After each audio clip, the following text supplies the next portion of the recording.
You ask Tiger to calculate. This deals with finding the midpoint between 2 points. The midpoint between the 2 points is 50.5, -4. Let's solve it step by step. Plot the 2 points and calculate the midpoint using the formula. The coordinates of point 1 are, x1 equals 48, y1 equals 68. The coordinates of point 2 are, x2 equals 53, y2 equals -76.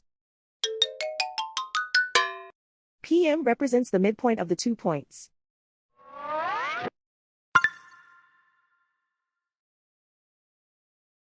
Use the x values in the midpoint formula to find the midpoints x.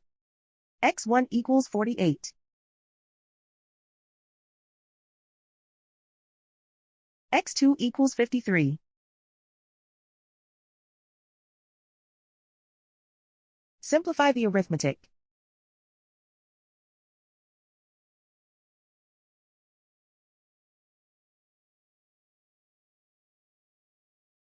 Use the y values in the midpoint formula to find the midpoints y.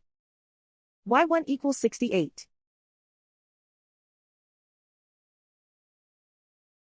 y2 equals -76.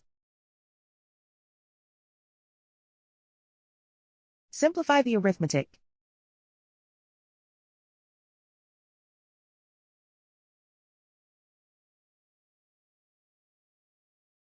And so, the midpoint is 50.5, -4.